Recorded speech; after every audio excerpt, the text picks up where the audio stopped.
नमस्कार दोस्तों, आज की इस वीडियो में आपका फिर से स्वागत है। दोस्तों आज की इस वीडियो में करेंगे BECC 103 के इकाई 2 को।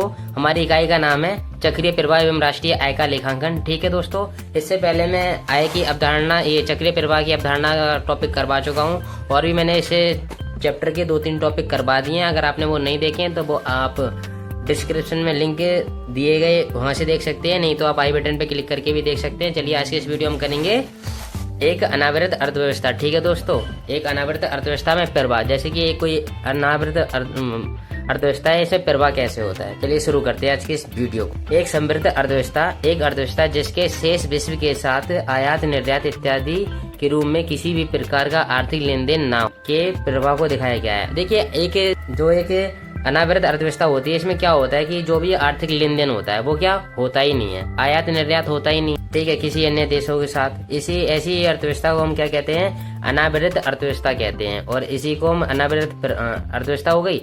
अब जब वस्तुओं का आदान प्रदान नहीं हो रहा है, सेवाओं का आदान प्रदान नहीं हो रहा है, आयात निर्यात नहीं हो रहा है, तो हमारा क्या प्रवाह भी नहीं होगा। ये हो गया हमारा प्रवाह।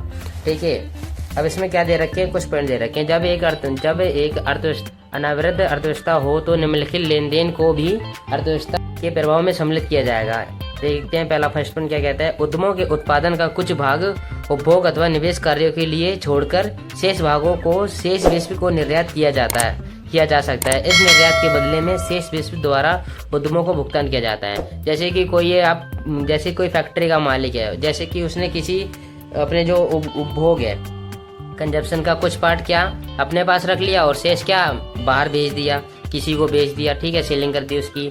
ठीक है, जो भी उसको बदले में वो जिस किसी को अपनी सेवाएं या वस्तुएं प्रदान कर रहा है, वो क्या उसके बदले में उसे क्या करेगा, उद्यमों को भुगतान करेगा। इससे क्या जो उद्यम होगा या कोई फर्म वाला होगा उसकी क्या प्रॉफिट जनरेट होगा। गृहस्थों द्वारा उपभोग व्यय मात्रा अर्थव्यवस्था में ही उत्पादित वस्तुओं और सेवाओं पर न होकर शेष विश्व से आयातित वस्तुओं और सेवाओं पर भी हो सकता है। ये देखिए, जो गृहस्थ द्वारा उपभोग व्यय मात्रा होता है उसमें क्या वस्तुओं और सेवाओं पर नहीं होकर, यानी जो भी अर्थव्यवस्था होती है उसमें जरूरी नहीं है कि जो लोकल गृहस्थ वाले लोग हैं उनसे ही प्रॉफिट हो। जो हम बाहर सामान एक्सपोर्ट कर रहे हैं वहाँ से भी हमारा प्रॉफिट जनरेट होता है। ठीक है, गृहस्थ मात्र घरेलू उद्यमों से ही नहीं बल्कि शेष विश्व से भी साधन आय प्राप्त करते हैं। ठीक है, साधन आय प्राप्त करते हैं। इस प्रकार शेष विश्व भी दी गई अर्थव्यवस्था से साधन आय प्राप्त कर सकता है।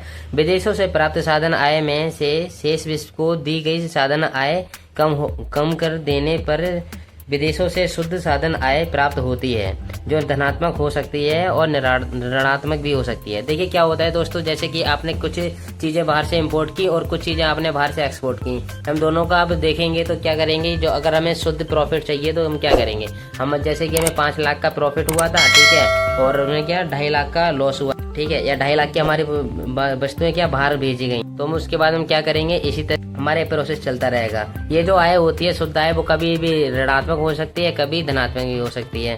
ठीक है दोस्तों, और इसके बाद में यह धनात्मक होगी जब देश के सामान्य निवासी द्वारा शेष विश्व से अर्जित साधन आय शेष विश्व को दी गई अर्जित साधन आय से अधिक होगी। जैसे कि आपने किसी को सुविधा वगैरह दी, ठीक है, उसके बदले में आपको ज्यादा सुविधा या ज्यादा प्रॉफिट हुआ, तो उससे क्या जो आय होगी वो हमारी ज्यादा होगी, जब ये धनात्मक हो सकती है। ठीक है दोस्तों, और देखते हैं एक अन्य तथ्य को ध्यान में रखना चाहिए। जो बचतें पूंजी क्षेत्र में एकत्रित होती हैं केवल गृहस्थ उद्यमों तथा सरकार से ही प्राप्त नहीं होती, बल्कि कुछ बचतें शेष विश्व से भी प्राप्त हो सकती हैं। जैसे कोई फर्म है, उसने जैसे कि प्याज उपजाया, जरूरी नहीं कि वो बचतें सरकार को ही, जो फर्म ने प्याज उपजाया है वो सरकार को ही सेलिंग करे, नहीं, वो अपने देश के बाहर ही बेच सकता है, तो उससे क्या कुछ प्रॉफिट वहां से भी उसे मिल सकता है।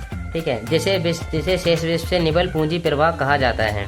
निबल मतलब होता है शुद्ध, ठीक है, शुद्ध पूंजी प्रवाह। यह धनात्मक या अथवा ऋणात्मक दोनों हो सकता है। वो करता है भाई उस पे वस्तु पे डिपेंड या सेवा पे डिपेंड कि वो किस प्रकार की है। जब शेष विश्व से प्राप्त ऋण शेष विश्व को दिए गए ऋण से अधिक हो तो शेष विश्व से निबल पूंजी प्रवाह धनात्मक होगा। ठीक है दोस्तों, आज के लिए इस वीडियो में इतना ही। बाकी ये कुछ इधर उदाहरण वगैरह दे रखे हैं और बाकी हम इसके आगे का करेंगे कल। इसको थोड़ा देख लेते। शुद्ध निर्यात और आयात के अंतर से प्राप्त होता है। तो शुद्ध निर्यात होता है, जो अभी मैंने पीछे आपको बताया कैसे पता चलता है। आयात और निर्यात से अंदर से पता चलता है। ठीक है, यह धनात्मक और ऋणात्मक दोनों हो सकता है। ठीक है। निर्यात आयातों से अधिक हो तो यह धनात्मक होगा, जब निर्यात आयातों से कम हो तो यह क्या ऋणात्मक हो जाएगा। ठीक है दोस्तों, आज की इस वीडियो में इतना ही। अब हम करेंगे ये राष्ट्रीय चक्रीय प्रवाह तथा राष्ट्रीय आय नेक्स्ट वीडियो में। ठीक है दोस्तों, अगर वीडियो अच्छी लगी तो वीडियो को लाइक, चैनल को सब्सक्राइब करना ना भूलें। चलिए मिलते हैं किसी अगली वीडियो में, तब तक के लिए जय हिंद, वंदे मातरम।